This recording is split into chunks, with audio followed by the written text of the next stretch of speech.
perbuatan yang ada pilihan boleh dengan lebih utama menunjukkan tidak wajib. Berarti kan boleh dua-duanya.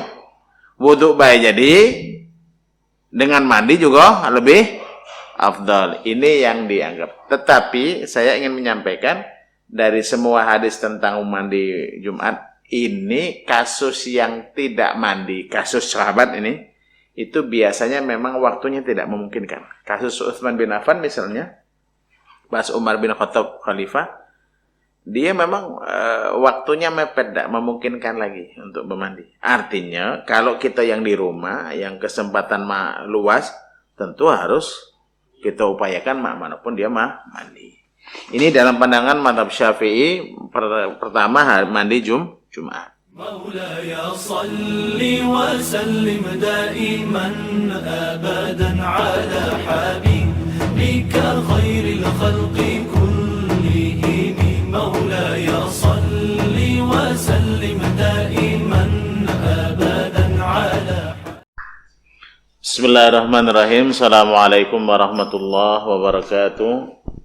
Alhamdulillahilladzi waffaqana lil imani wa hadana ila subulis salam. Alhamdulillahi ala kulli ni'am. Asyhadu an la ilaha illallah wahdahu la syarika lah wa asyhadu anna Muhammadan abduhu wa rasuluh. Allahumma salli wa sallim wa barik ala hadzal nabiyyil karim wa ala alihi wa ashabihi wa man sara ala nahjihi wa istanna bi sunnatihi wa man tabi'ahum bi ihsanin ila yaumiddin, amma ba'd. Pemirsa PKS TV Palembang yang dirahmati Allah, alhamdulillah sore hari ini kita bertemu kembali dalam halaqah ilmu kita mengkaji fiqh Syafi'i, yaitu kitab At-Tadhhib dan kitab Matanul Ghaya wa Taqrib. Untuk merefresh kembali kajian minggu kemarin, pada hari ini kita mengkaji faslun walladzi yanqudul wudu'a, fasal dan yang membatalkan wudu itu sittatu asya, ada 6 perkara. Pertama, ma kharaja minas sabilain, apa saja yang keluar dari 2 jalan, maksudnya jalan depan dan jalan belakang, kubul dan dubur, itu membatalkan wudu.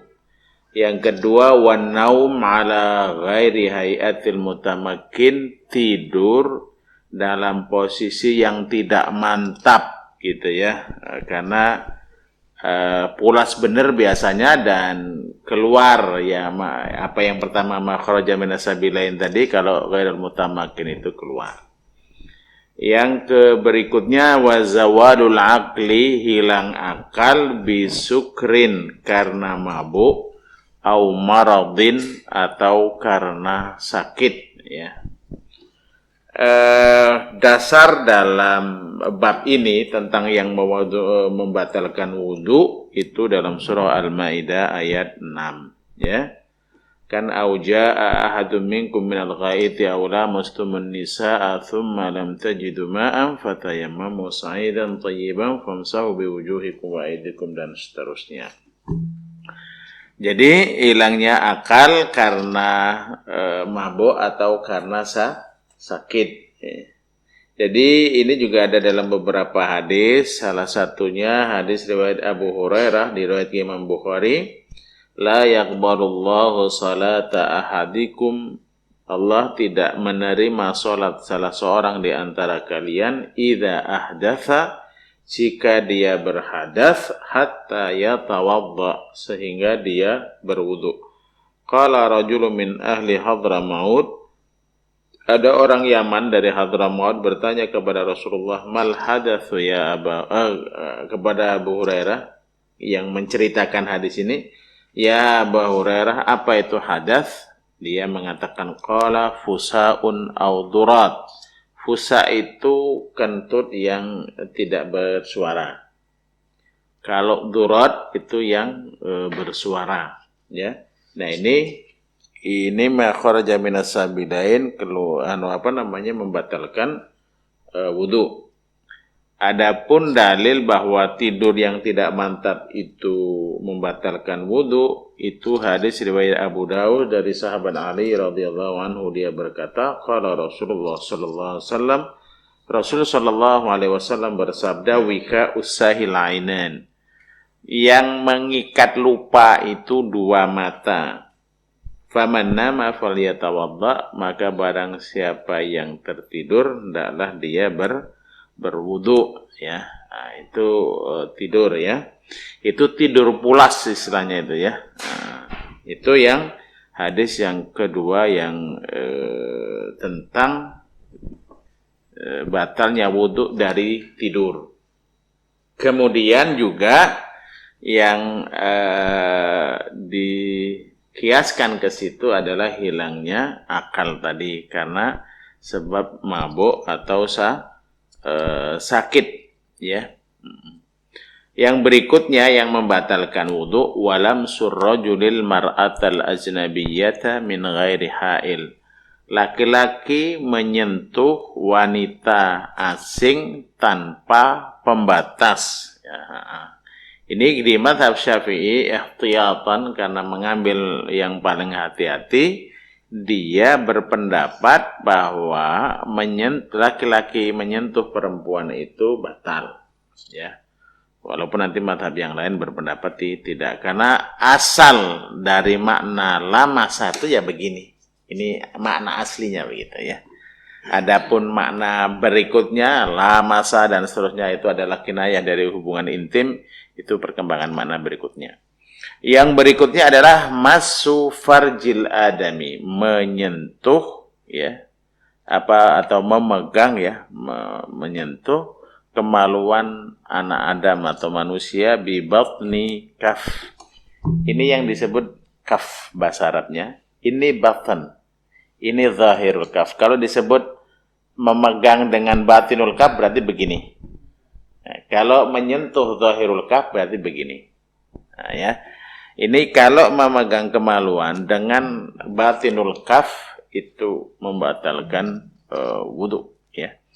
Wa massu halaqati duburihi, dan juga menyentuh lingkaran duburnya manusia alal jadid berdasarkan mazhab Syafi'i qaul jadidnya. Kita kaji yang pertama sekarang, membatalkannya laki-laki menyentuh perempuan. Itu sebetulnya ayatnya sama di ayat surah An-Nisa, aula mastumun nisa. Nah, nanti khilafnya ulama sebetulnya ayatnya sama. Tapi pertanyaannya itu, apa makna la masa di sini? Gitu, ya. Ada yang Imam Syafi'i mengambil makna asli yang tadi, sekedar menyentuh ya la masa.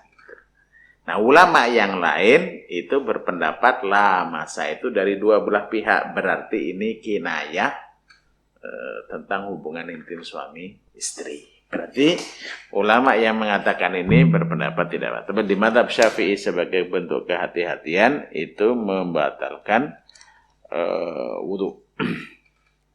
Kemudian adapun menyentuh atau memegang kemaluan, hadis riwayat Ashabus Sunan, Abu Dawud, Tirmidzi, Nasa'i dan yang lain, dari sahabat Busrah bin Safwan radhiyallahu an, dia menceritakan sesungguhnya Nabi sallallahu alaihi wasallam bersabda, "Mamassa dzakarahu, barang siapa yang menyentuh kemaluannya, fala yusalli hatta yatawadda'a, jangan dia salat sehingga dia berwudu."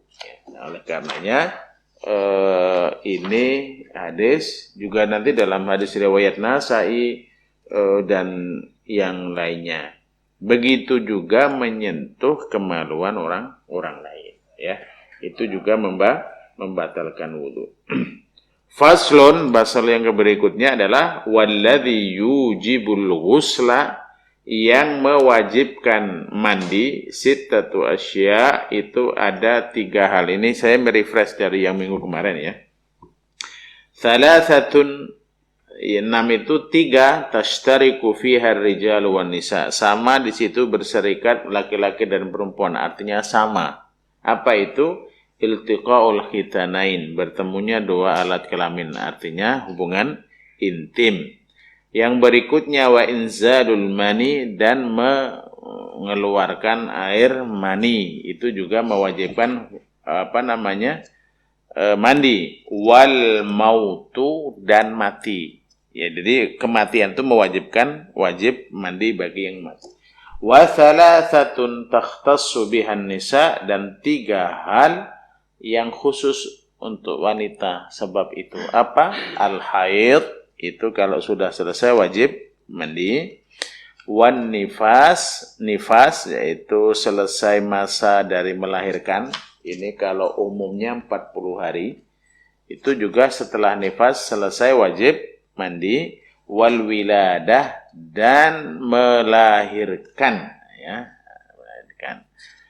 Nah, pertama iltiqaul khitanain, ini sudah kita baca beberapa hadisnya di minggu kemarin. Nah, yang berikutnya inzalul mani, mengeluarkan mani. Ini ada hadis riwayat Abu Sa'id Al-Khudri radhiyallahu anhu an Nabi sallallahu alaihi wasallam, dalam kitab riwayat Imam Muslim. An Nabi annahu qala innamal ma'u minal ma'. Rasul bersabda, sesungguhnya air itu dari air. Maksudnya yajibu isti'malul ma' fil badan idza kharajal ma'u min.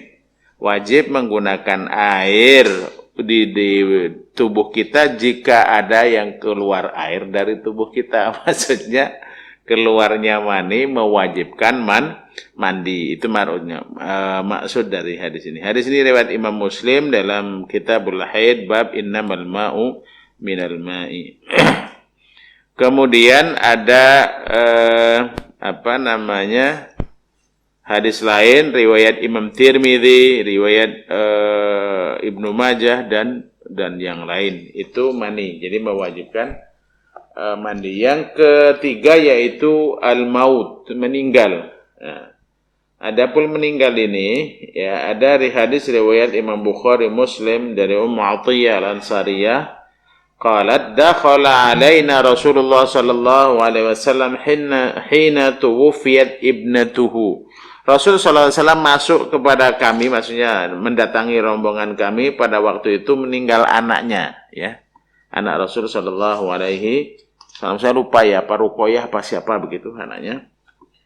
Faqala an-nabiyyu, maka Nabi mengatakan irsilu'u bima'in wasidr. Mandikan dia, maksudnya anak dia yang meninggal ini, irsilnaha thalathan, mandikanlah anak saya ini 3 kali.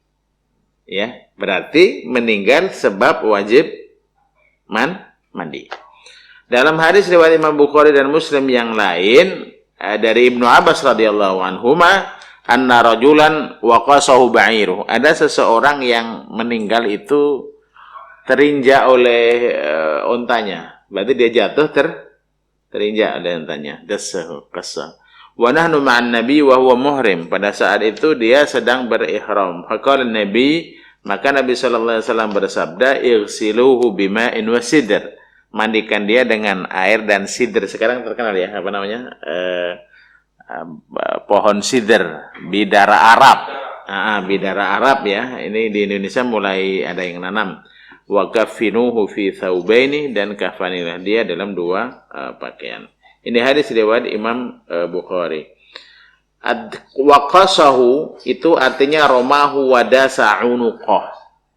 Dilemparkan anunya itu orangnya itu dari atas onta kemudian diinjak, kena sininya. Saya nggak tahu, tapi ada cerita dari orang Arab, onta itu termasuk pendendam dia.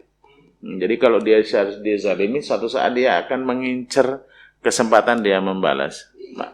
Makanya ada bilang dia termasuk binatang pintar. Onta itu termasuk binatang pintar. Oke, sedangkan yang khusus untuk wanita pertama haid. Ya, haid ini kapan mandinya? Kalau sudah inqita'ud dam, sudah terputus darah, sudah tidak keluar lagi. Dan itu wanita masing-masing tahu lah ya. Ayatnya dalam surah Al-Baqarah ayat 33. Fatazilun nisaa fil mahid.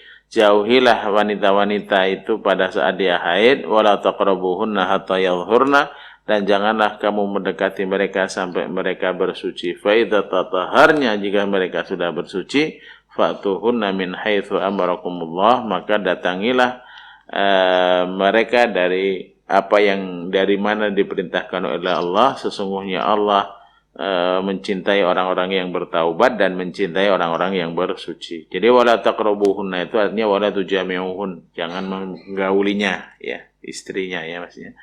Hatta yadhurna yang qadhi'a haidatun, berarti haid itu wajib mandi. Nah, yang harus dikasih perhatian lebih itu adalah kapan datangnya haid, kapan selesainya haid. Ini kesalahan banyak. Saya sudah baca dalam kitab Al-Muhadzab, kitab Imam Fiqh Syafi'i yang dikarang pada abad keempat Hijriah. Jadi wanita itu kalau dia misalnya siang, ya, keluar haid, padahal waktu zuhur sudah masuk dan waktu yang masuk itu sudah cukup untuk melaksanakan sholat, lalu dia belum sholat, lalu kemudian datang haid, maka sholat zuhur itu sudah wajib di dia. Karena wajibnya sholat itu dengan masuk waktunya, dan masuknya waktu. Karenanya wanita itu harus menandai untuk dirinya kapan biasanya tamu bulanan ini datang. Sehingga kalau diperkirakan di beberapa hari yang biasanya keluar itu, datangnya itu, berarti dia harus sholat zuhur seawal mungkin. Pun sebaliknya diselesainya. Kadang selesainya mungkin setelah zuhur, dia sudah selesai. Tidak mandi-mandi sampai maghrib. Padahal dia seharusnya langsung mandi dan dia sudah masih bisa sholat zuhur dan sholat asar. Nah, ini keteledoran ini banyak sekali. Dan Imam Asy-Syirazi dalam kitab Al-Muhadzab itu menjelaskan ini kejadian sejak zaman sebelum dia. Berarti kan abad kedua, mungkin abad ketiga Hijriah, mungkin setelah ba'da asr tabi'in. Dan ini perlu perhatian, yang sudah punya keluarga harus menandai kapan haidnya itu datang, kapan haidnya berhenti. Yang kedua an-nifas, ya, nifas. Nah, nifas ini ya, kalau sebutan nifas itu adamul kharij aqdal wiladah. Aqbal wiladah. Darah yang keluar setelah melahirkan. Ada katanya wanita tuh yang melahirkan tuh keluar darah ya hanya waktu melahirkan. Setelah itu terputus. Ada, tapi jarang sekali. Umumnya wanita tuh mengalami nifas di 40 hari. Umum. Kalau yang jenis panjang itu sampai 2 bulan. Ya, sampai 60 hari. Tapi yang umum itu 40 hari. Kalau haid itu yang cepat sih sekali keluar. Tapi jarang juga, yang umum seminggu. Nah, yang paling lama haid itu dari observasi Imam Syafi'i sampai hari ini rasanya belum terpecahkan rekornya itu. Bahwa orang haid paling lama itu 15 hari. Sehingga di fikih Syafi'i, kalau sudah 15 hari dianggap darah penyakit atau darah istihadah. Nah, belum tahu kalau ada ya, tapi belum tahu. Setahu saya belum ada. Nah, yang ketiga bagi wanita adalah al-wiladah, melahirkan. Ini mungkin beberapa yang ada, tapi perlu saya sampaikan beberapa hadis riwayat Imam Bukhari dari Aisyah radhiyallahu anha. Anna Rasulullah qala, Rasulullah SAW bersabda li Fatimah binti Abi Hubais, fa idza aqbalatil haidha fada'i shalah wa idza adbarati faghtasili wa shalli. Jika haid datang, tinggalkan salat. Jika haid itu pergi, maka segera mandilah dan salatlah, gitu ya. Dan salatlah. Nah, itu ya, al-wiladah juga sebab melahirkan. Itu hal yang mewajibkan mandi. Nah, yang fasal berikutnya adalah faslun wa faraidul ghusli thalathatu asya. Yang fardu mandi junub itu, mandi besar ya, ada 3 fardunya, yang wajibnya itu. Apa? Yang pertama an-niyah. Itu sudah kita bahas di sebelum-sebelumnya hadis innamal a'malu binniyat. Jadi niat ya, itu wajib Nah, itu yang pertama. Yang kedua, izalatun najasati in kanat ala badani. Menghilangkan najis jika najis itu ada di badannya. Ya, najis ya. Untuk misalnya apa namanya dan seterusnya lah ya. Wa isol, nah yang terakhir wa isolul ma'i, dan menyampaikan air, berarti tidak boleh ada yang menghalangi. Ila jami'i sya'ri wal basyarati, menyampaikan seluruh air ke seluruh rambut dan kulit. Kulit. Ada beberapa hadis ya terkait ini, innamal a'malu binniyat, kita sudah biasa ya. Nah, yang berikutnya adalah hadis tentang yang lain mandi. An Maimunah, ini hadis riwayat Imam Bukhari. An Maimunah radhiyallahu anha fi ghuslihi sallallahu alaihi wasallam wa ghasala farjahu wa ma asabahu minal adha. Ay najasa wa qadar. Maimunah itu istri Rasul ya. Untuk sedikit pengetahuan, Abdullah bin Abbas itu anak paman Rasul ya. Jadi Al-Abbas bin Abdul Muthalib itu pamannya. Abdullah bin Abbas itu kalau dari garis bapaknya Misan, namun bahasa orang Palembang, satu nenek. Tapi kalau dari garis ibunya Abdullah bin Abbas itu keponakan. Karena Maimunah istri Rasul itu bibinya dari ibunya Abdullah bin Abbas. Makanya nanti di dalam hadis kita akan sering menemukan hadis Abdullah bin Abbas itu dia sedang di rumah Rasul. Itu maksudnya di rumah bibinya Maimunah ini yang menjadi istri Rasul sallallahu alaihi wasallam. Jadi dari garis bapaknya dia memanggil Rasul itu Misan, kakak misalnya gitu ya. Tapi dari sisi ibunya, karena istri Rasul Maimunah itu adalah bibi dia. Ya mamang dia. Jadi ada dua sebutan gitu. Makanya termasuk, nah, ini riwayat ada yang Maimunah tentang ghuslihi sallallahu alaihi wasallam, tentang mandinya Nabi sallallahu alaihi wasallam, wa ghasala farjahu, dan Rasul mencuci kemaluannya, wa ma asabahu minal adha, dan kotoran-kotoran yang mengenainya. Ay najasatan au qadar, baik najis sesuatu yang najis, au qadar, atau sesuatu yang kotor.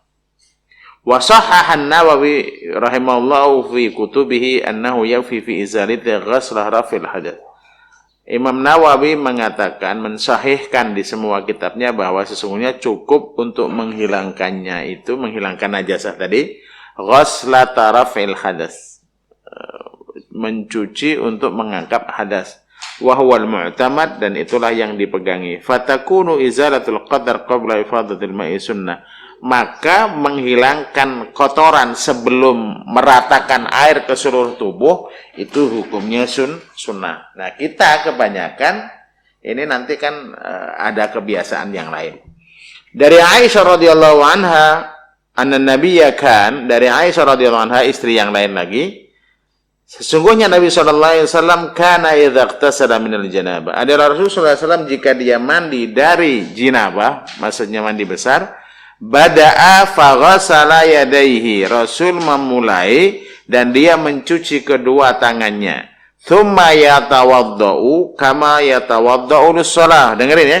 Kemudian dia setelah mencuci tangan berwudu sebagaimana wudunya salat. Tsumma yudkhilu asabi'ahu fil ma', kemudian memasukkan jari jemarinya ke dalam air, fayukhallilu biha usula sya'ri, maka dengan tangan yang sudah dimasukkan ke air tadi diginikan, rambutnya itu diselo-seloi dengan jari jemari ini supaya air itu sampai ke rambut dan juga ke kulit ya. Summa yasubbu ala ra'sihi thalatha ghurafin biyadaihi. Kemudian dia menumpahkan air di atas kepalanya itu 3 kali cawukan tangannya nih dengan kedua tangannya. Jadi dulu belum ada gayung, pakai gini 3 kali ya. Summa yafidul ma'u ala jildihi kullih, kemudian mengguyurkan, meratakan air ke seluruh seluruh kulitnya. Kalau begini cara mandinya, setelah mandi tidak perlu wudu. Tapi juga selama mandi tidak ngenoi. Tidak megang alat kemaluan. Kenapa? Karena kemaluannya sudah dibersihkan berdasarkan hadis riwayat Ummu Maimunah tadi. Jadi maaf, yang ada yang di kemaluannya kotor itu sudah dicucinya, kemudian dia juga sudah wudu, kemudian dia baru mandi. Maka setelah mandi dia tidak wudu. Nah kita nih karena banyak banyu, kebanyakan langsung jebur, belum berwudu. Sehingga kalau ditanyakan apakah kalau kita setelah mandi wajib wudu, kalau kita belum wudu ya wudu.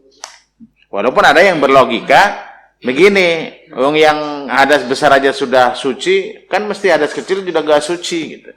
Tapi tetap yang membedakan antara ibadah itu kan niat gitu. Nah itu sih ya. Jadi kalau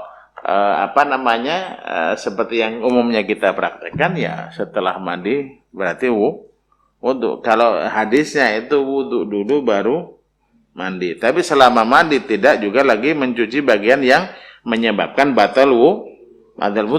Karena maaf ya, depan dan belakang itu sudah dicuci sebelum mandi. Jadi yang tangannya hanya mengenai anggota tubuh. Wa sunanuhu, dan sunnah mandi itu gitu ya. Wa sunanuhu khamsatu asya, ada 5. Pertama at-tasmiyah, membaca bismillah. Ya, itu sunnah ya. Ini hadisnya umum dibawa kemana-mana ya. Ini hadis riwayat walaupun ya pada pembicaraan tentang kualitas hadis ini, kullu amrin ribalin la yubda'u fihi bi bismillahi fahuwa akhta. Semua urusan yang penting yang tidak dimulai dengan bismillahirrahmanirrahim, maka dia adalah terpotong berkahnya atau berkahnya gitu ya. Kemudian hadis Aisyah yang wal wudu'u qablahu. Ini tapi sunnah ya. Dan wudu sebelum mandi. Itu sunnah ya. Itu berdasarkan hadis Aisyah radhiyallahu anha tadi. Yang berikutnya wa imrarul yaddi 'alal jasad, dan melalukan tangan ke tubuh. Nah gini. Ya seperti gosok lah ya. Melalukan itu artinya seperti menggosok ya, menggosokkan. Itu untuk memastikan air sampai, juga membantu lah ya. Wal muwalatu, dan bertubi-tubi, maksudnya terus tidak berjeda lama ya, itu namanya wal muwalat. Nah yang kelima, yang terakhir, wa taqdimul yumna 'alal yusra, mendahulukan kanan atas kiri gitu ya. Saya bacakan an Aisyah radhiyallahu anha qalat kana an-nabiy idza iqtasana min al-janabah da'a bi syai'in nahwa al-hilab fa akhadha bi kaffihi fa bada bi shiqqi ra'sihi al-ayman thumma al-aysar fa qala bihima 'ala ra'sihi wa anha qalat kunna idza asabat ihdana janabah akhadtu bi yadayha thalathan fawqa ra'siha thumma biyadiha 'ala syikil ayman wa biyadihi al-ukhra 'ala syikil aysar. Artinya gini. Dimulakan kalau yang tadi ya, itu yang kamu siram pertama itu kepala bagian kanan. Baru nanti kepala bagian kiri, baru kemudian seluruhnya. Itu takdim, tapi itu hukumnya sunnah. Makanya kebanyakan karena kita daerah banyak air ini langsung yang banyu nyebur ya, apalagi yang di pinggir sungai. Nyelulup ya. Nah, jadi itu yang sunnah wudu, tasmiyah, membaca sunnah mandi, tasmiyah, membaca bismillah, wal wudu qablahu, berwudu sebelumnya, imrarul yaddi 'alal jasad, melalukan tangan ke tubuh, wal muwala, bertubi-tubi, wa taqdimul yumna 'alal yusra, mendahulukan kanan atas kiri ya. Faslun wal ightisalatul masnunatu 17 huslan. Al-iqtisalat, mandi-mandi, al-masnunatu yang disunnahkan itu, berarti jenis-jenis mandi yang disunnahkan ada 17 mandi. Ya banyak ya. Tapi ini nanti makhlul khilaf ya. Pertama, ghuslul jum'ah. Ghuslul jum'ah. Memang ada hadis riwayatnya itu mandi Jumat itu fardu kira-kira gitu ya. Tapi memang ada juga hadis yang lain nanti yang sahabat ke Jumat tidak mandi dulu, juga tidak disuruh mengulang Jumatnya. Berarti tidak sampai wajib katanya. Kalau wajib tentu harus dia, tidak boleh tidak. Pertama, ghuslul jum'ah. Nanti dalilnya kita baca. Yang kedua, wal aidain. Mandi 2 hari raya. Wal istisqa. Mandi mau sholat minta hujan. Itu juga sunnah. Wal khusuf. Mandi mau sholat gerhana matahari. Wal kusuf, gerhana bulan. Atau ya namanya dua-duanya dipakai sebetulnya ya bahasa Arabnya. Wal ghuslu min ghuslil mayyit, mandi setelah memandikan mayit. Nah, itu sunnah ya. Wal kafiru idza aslama, mandi jika seorang kafir masuk Islam. Nah, itu sunnah. Wal majnun, orang gila. Wal mughma alaih, orang yang tidak sadarkan diri. Idza afaqa, jika dia siuman, gila kemudian waras, ya kan? Orang nggak sadarkan diri kemudian sadar ya. Nah, itu sunnah. Wa ghuslu 'indal ihram, mandi tatkala mau ihram. Ya, makanya kalau orang Indonesia akan ihram di Bukit Yalamlam, kalau naik pesawat itu mandinya lama, karena 8 jam sebelumnya kan dari Indonesia, bahkan mungkin 10 jam kan sebelum naik pesawatnya. Itu kalau mau pas di atas Bukit Yalamlam, yang dulu memang disitulah mikotnya. Makanya Indonesia istirahatnya mikotnya di Jeddah setelah turun dari pesawat. Nah, kalau mau umrah maupun mau haji. Cuma kalau haji kan kalau dia yang kedua dia di Mekah, tapi yang kedua di Jeddah ya. Yang berikutnya walidukhuli Makkah, mandi mau masuk kota Mekah. Kenapa? Tanah haram dia. Itu sunnah. Walil wukufi bi Arafah, mandi untuk wukuf tanggal 9 di Arafah. Kamu ketahui, tapi jamaah Indonesia itu tanggal 8 sudah digiring ke Arafah. Karena saking banyaknya kita. Oke, walil mabiti bi Muzdalifah, mandi tatkala bermalam di Muzdalifah. Itu sekitar ba'da Isya sampai tengah malam. Mandi. Tapi ini agak cukup kredit, kalau yang tidak terlalu biasa nggak usah. Karena bisa hilang. Ya pas Ustadz Haji tahun 2013 itu ada orang hilang di Muzdalifah ini. Bahasa Indonesia tidak baca, ditanya. Tuh rupanya bahasa Sunda yang di dusunnya nih. No, nyasar di wong Palembang kan? Nah, tahu. Alhamdulillah di dekat Ustadz Imam itu kawan yang dulu tugas di PLN sini. Asli wong Sunda. Nah, tahu Ustadz kata itu ngomong dia bilang. Hilang di Muzdalifah. Mampir di Muzdalifah. Tapi itu sunnah ya. Jadi banyak sumbernya di situ. Wali ramyil jimari thalas, mau melempar jumrah yang 3 ya, aqabah, wusta, wusta aqabah itu juga disunahkan mandi. Betapa banyak air yang dibutuhkan ya, berjuta jamaah haji misalnya. Wali tawaf, mandi nak tawaf, itu juga sunnah. Wali sa'i, mandi akan sa'i. Nah, ini biasanya Ustaz Enggak nih. Lah tawaf tuh lah dipakai untuk sa'i. Karena agak kredit kalau mau mandi lagi. Tempatnya cukup jauh sekarang. Walidukhuli madinati Rasulillah. Mandi untuk masuk kota Madinah. Itu juga sunnah. Kita kaji satu-satu. Nah, jadi kalau berdasarkan pertama mandi Jumat ya. Ada hadis riwayat Imam Bukhari Muslim an Abdullah bin Umar radhiyallahu anhuma anna Rasulullah qala. Ini hadis riwayat dari Abdullah bin Umar. Anaknya siapa? Umar bin Khattab. Ya, Abdullah bin Umar. Jadi dia termasuk pintar orangnya, Abdullah, termasuk ulama lah ya. Termasuk sugih ya, pintar ya, ganteng ya. Laki-laki dia lah ini. Abdullah bin Umar anna Rasulullah qala, sesungguhnya Rasulullah SAW bersabda, idza jaa ahadukum ilal jum'ah, jika salah seorang di antara kamu datang ke Jumat, fal yaghtasil, maka hendaklah dia mandi.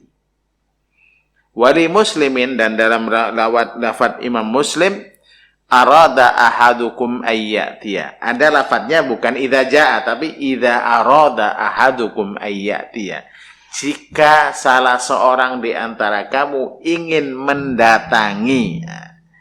Para ulama mengatakan yang menyebabkan hadis riwayat Bukhari Muslim ini tidak bermakna wajib, satu lafaz tadi, idza arada dengan idza jaa. Kemudian ada hadis riwayat Abu Dawud, hadisnya begini, hadis Samurah.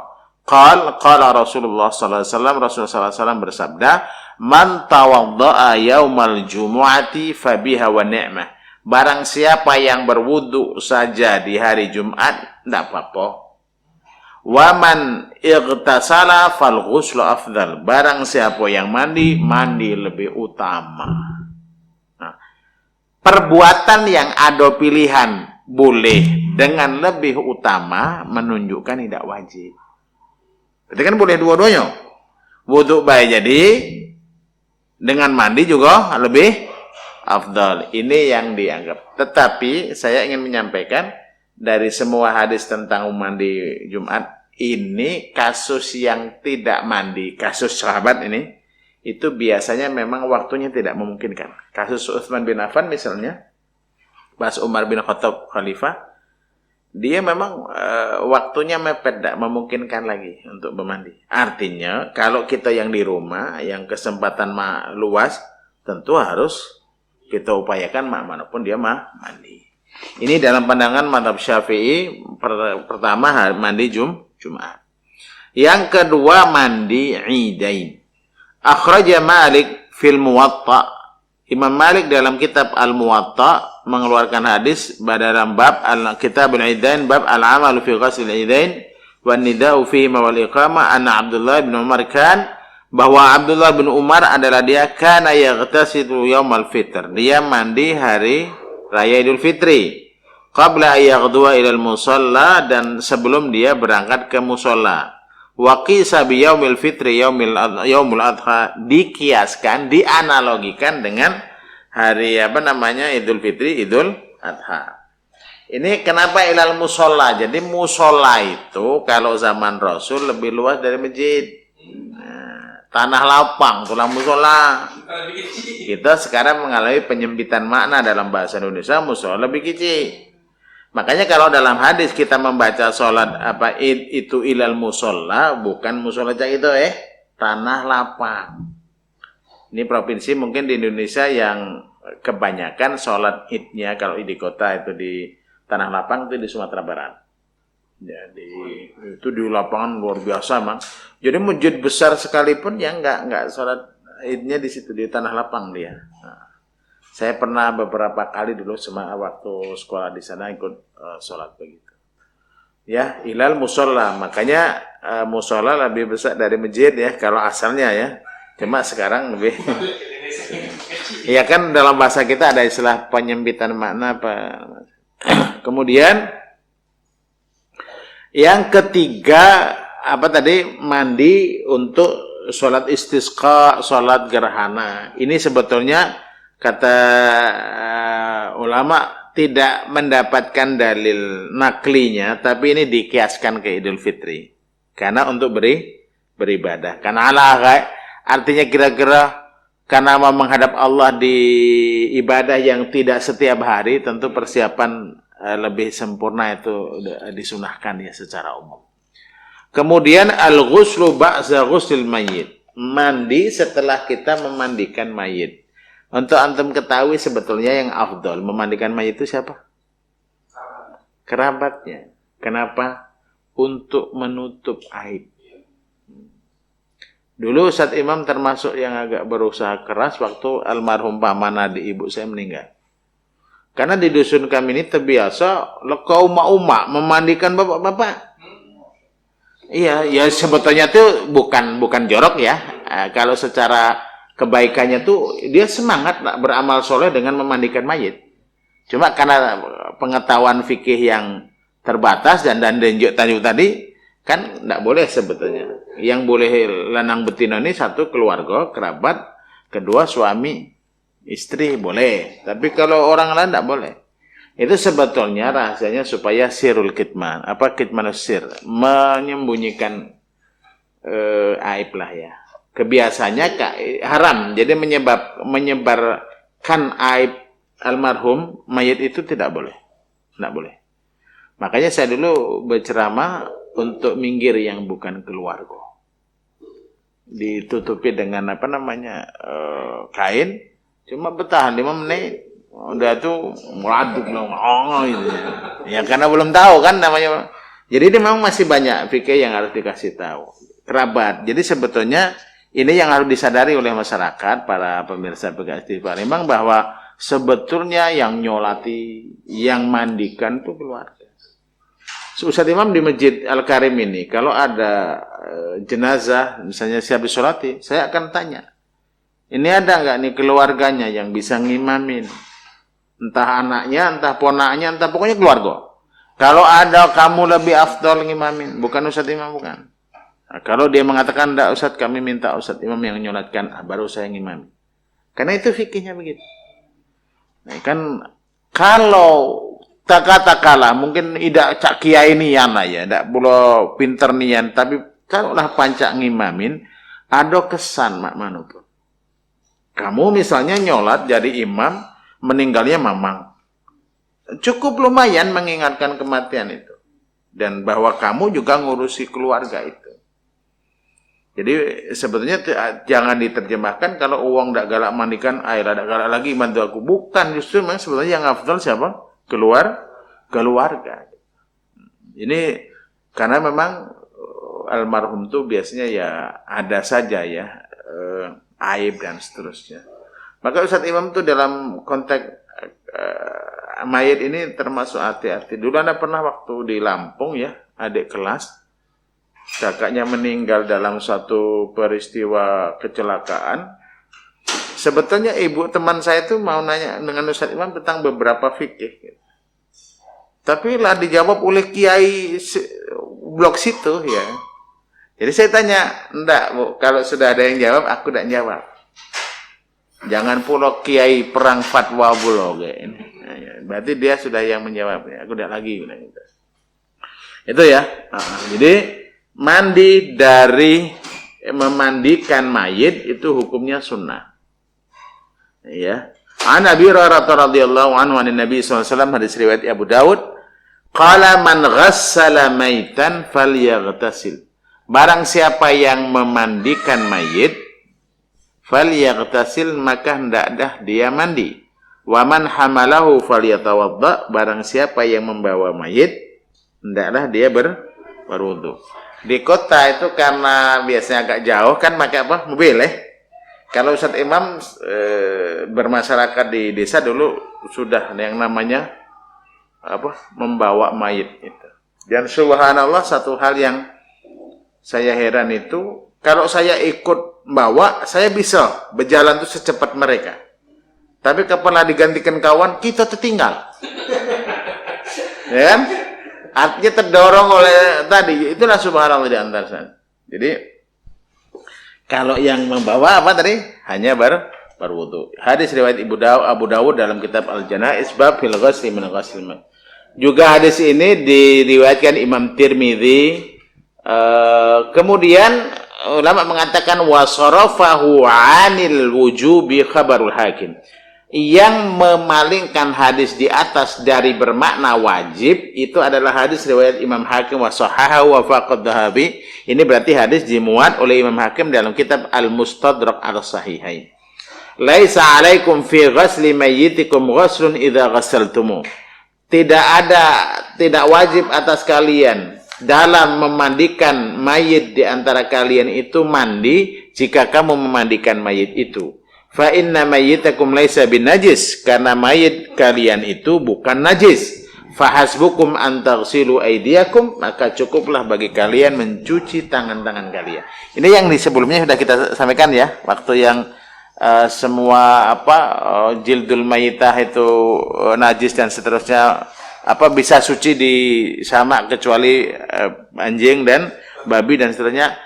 Dikecualikan salah satunya adalah adami, manusia itu tidak najis. Maka hadis ini mengatakan, karena orang yang meninggal di antara kalian itu tidak najis, berarti kalau kamu memandikan tidak perlu kau nak mandi, cukup dengan nyuci tangan. Ini berdasarkan hadis riwayat Imam Al-Hakim wa wafaqahu Dhahabi, dan disetujui al-Imam Dhahabi. Imam Dhahabi ini ahli hadis juga ya dalam mazhab Syafi'i, yang dia mentatabu mengikuti Imam Hakim dalam riwayat kitab Al-Mustadrak al-Sahihain. Kalau disepakati Dhahabi memang benar-benar sahih dia. Wal kafiru idza aslama, dan orang kafir jika dia berislam. An Qais bin Asim radhiyallahu anhu qala, dari Qais bin Asim radhiyallahu anhu ia berkata, ataitun nabiyya. Ini dia sendiri yang nama Islam ya. Saya mendatangi Nabi. Uridul Islam. Saya ingin Islam. Fa amarani an aghtasi ala bima'in wa sidr. Maka Rasul perintahkan saya untuk bermandi dengan air dan bidara. Wa 'inda an-Nasa'i wa Tirmidzi annahu aslam fa amarahu an-nabiyya yaghtasil. Di dalam riwayat lain dalam kita ada menurut Imam An-Nasa'i wa Tirmidzi ceritanya dia sudah masuk Islam, maka Rasul memerintahkannya untuk mandi. Ya. Ini juga mandi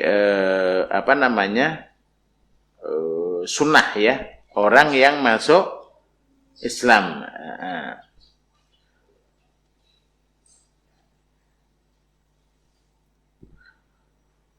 Adapun kenapa tidak dianggap wajib, tidak segala yang masuk Islam disuruh mandi. Cuma kisah Qais bin Asim ini salah satunya. Yang berikutnya mandinya orang gila, orang yang tidak sadarkan diri jika dia sadar. An Aisyah radhiyallahu anha, dari Aisyah radhiyallahu anha, ini hadis riwayat Imam Bukhari. Qalat, ia berkata, faqula Rasulullah, berat Rasulullah sallallahu alaihi wasallam. Maksudnya sakit. Ya. Asallan nasu. Rasul bertanya dengan Aisyah, apakah para sahabat sudah pada sholat? Faqulna la, belum.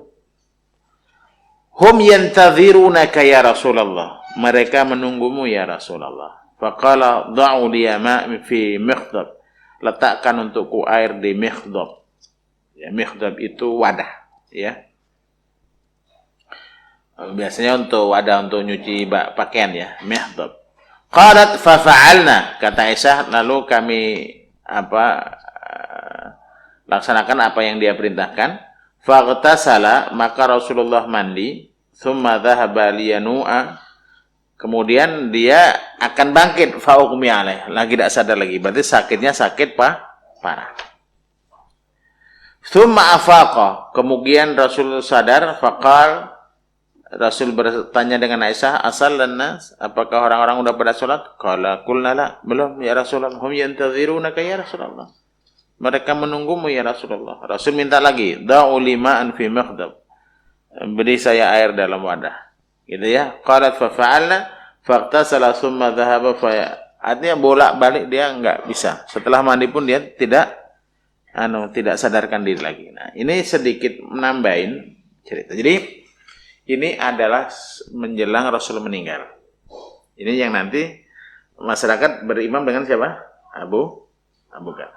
Jadi tatkala Rasulullah sallallahu alaihi wasallam, ini hadis ini menunjukkan ke Rasul itu enggak sadar ya. Tatkala dia sakit benar atau tidak sadar, setelah dia sadar mandi. Mau bangun lagi enggak sadarkan diri lagi. Setelah mau sadar mandi lagi. Ini dalil bahwa dia mandi. Tapi tambahan keterangannya, jadi tatkala Rasulullah sallallahu alaihi wasallam sakit, udah berat ngimam, salah satu yang menyebabkan sakitnya Rasulullah ini, itu ngenai di bagian kepala juga.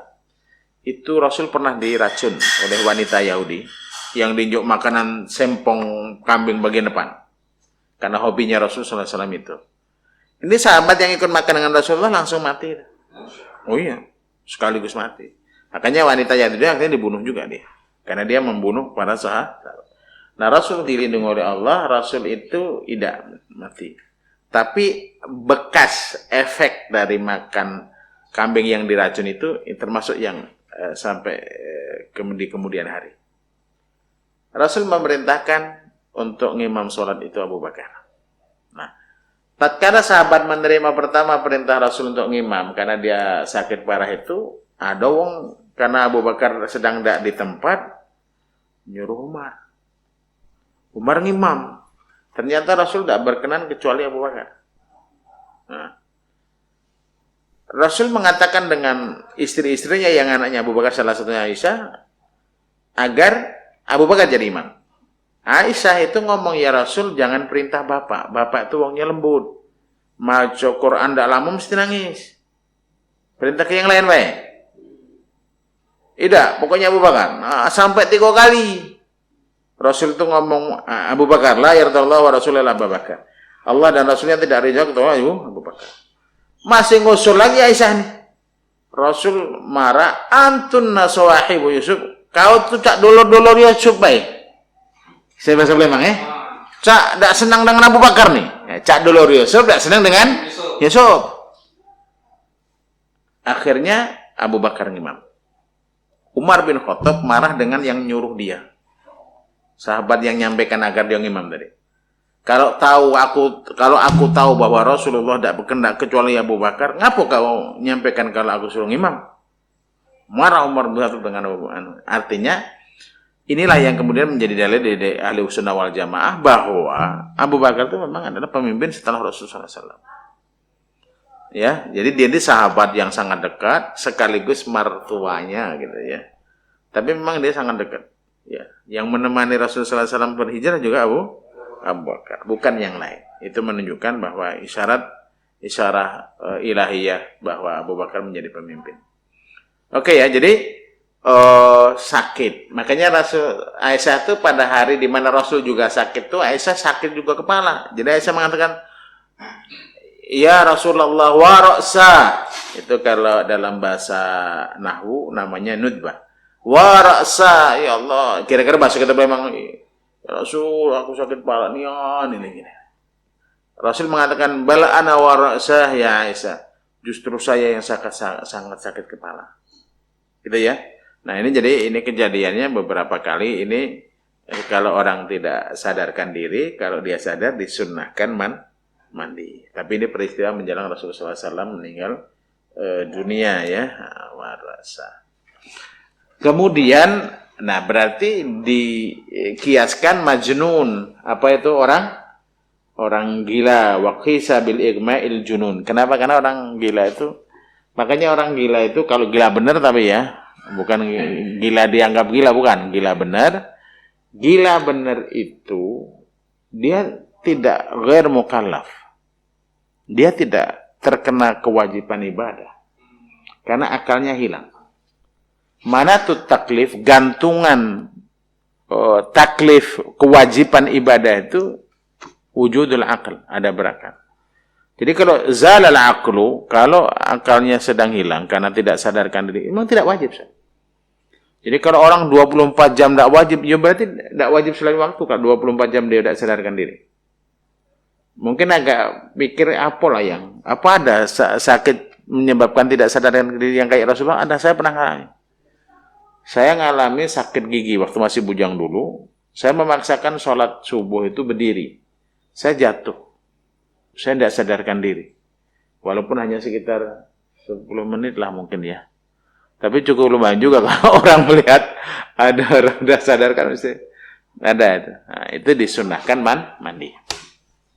Yang berikutnya wal ghuslu 'indal ihram. Jadi mandi tatkala mau ihram. Sedikit kalian sudah ada yang pernah umrah dan haji belum? Belum ya?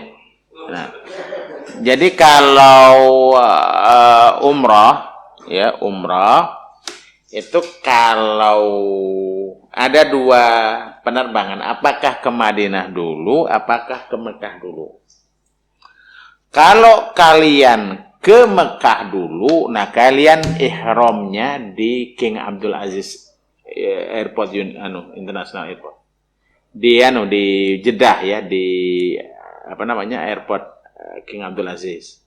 Dan di situ cukup banyak tempat untuk mandi. Jadi kalau mau melaksanakan sunnah itu sangat memungkinkan. Cuma kadang-kadang yang menyebabkan ida itu bukan masalah banyunya. Masalah kalau mobil yang jemputnya nunggu lama, resek biasanya. Coba itu gitu. Biasanya. Tapi kalau secara facility memenuhi. Tapi kalau kalian misalnya oleh travelnya dibawa ke Madinah dulu, itu niatnya bukan di Jeddah. Karena nanti tidak lewat Mekah dia. Nanti kamu setelah menjelang keluar Madinah, niatnya di Bir Ali. Ya, namanya Bi'ru Ali sebenarnya, tapi Bir Ali namanya. Di situ juga banyak, tempat mandi juga banyak. Kalau untuk umrah sangat memadai ya. Dan fasilitas Saudi itu kalau waktu digunakan semuanya tertiar semua. Cuma kalau waktu tidak digunakan ya nganggur gitu ya. Itu ihram, itu sangat mungkin. Walidukhuli Makkah. Nah, masuk Makkah, saya ingat dulu waktu haji 2013, kami ke Madinah dulu. Jadi, ya mandinya di Bir Ali itu. Bir Ali itu. Kan orang Indonesia itu umumnya tamattu, yang bayar denda itu. Jadi umroh dulu, selesai umroh, pakai baju biasa. Itu namanya tamattu. Pakai baju biasa, tidak perlu nak ihram. Kalau yang kok kiron, haji dengan umroh dibarengkan. Nah, semenjak datang sampai haji pakai pakaian ihram. Asaro. Gitu ya. Indonesia lebih itu sih. Lidukhuli Makkah ini memungkinkan ada sebetulnya, cuma kalau orang umrah biasanya sudah mandi di Jeddah sebelum dia ihram untuk umrah di situ ya. Jadi tidak lagi mandi menjelang masuk kota Makkah. Wukuf di Arafah itu juga banyak airnya. Karena di Arafah itu kalau musim haji penuh airnya. Jadi mau mandi kapan saja ada. Rasanya belum pernah kehabisan banyu. Rasanya ya, selama haji dulu, baik di Arafah, baik di Muzdalifah, baik di Mina. Cuma, amun ndak gara antri, nah anak masati, kira-kira yang kosong tuh jam-jam berapa? Nah, itu baik. Kalau untuk subuh itu, kalau di Mina itu, jam 2 malam masih agak sepi. Kapan lah mulai jam 3 lah. Uang beribu-ribu orang ya. Itulah ya, harus sabar-sabar. Makanya kadang-kadang kalau uang yang dusunian ada yang buang hajat di luar situ nih. Ketahuan ya kalau di dusunnya. Walil mabidi bil Muzdalifah. Jadi rangkaiannya itu kan pertama wukuf di Arafah. Ya, itu sampai maghrib. Nanti setelah maghrib diangkut mobil itu ke Muzdalifah. Di Muzdalifah disunahkan lagi mandi. Nah, kita orang Indonesia ini karena satu dapat baca bahasa Arab banyakan, kedua juga fisiknya tidak kuat-kuat di gonian, nunggu mobil. Wong Arab jalan kaki dari Arafah ke Muzdalifah itu. Kadang dulu dia dari kita. Nah, kita ini kan lama oleh karena nunggu mobil. Kadang begoco bulan nunggu mobil nih. Iya, yang belum waktunya makso. Yang berikutnya liramil jimari thalath, untuk melempar jumroh. Itu waktu kita di Mina. Itu kalau orang Indonesia yang reguler, yang haji yang nunggu berpuluh tahun ini, itu jarak dari tempat pemondokan sampai ke melempar jumrah itu hampir 4 kilo rasanya. Melewati 3 terowongan.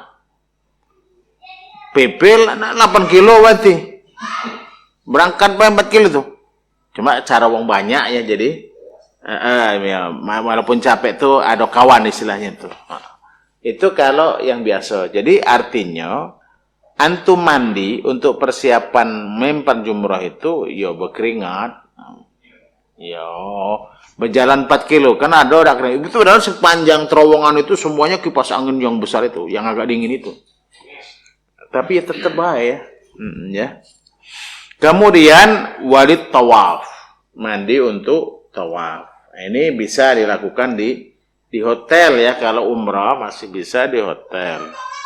Nah, tawaf itu sekarang setelah perluasan ini, ya kalau kita misalnya musim muda-muda, taruhlah paca dekat ke Ka'bah, jadi sekelilingannya tidak terlalu luas kan. Tapi kalau yang kita bawa jamaah ibu-ibu di ujung misalnya, ngelilingi itu satu kelilingannya aja 2 kilo kalau kali 7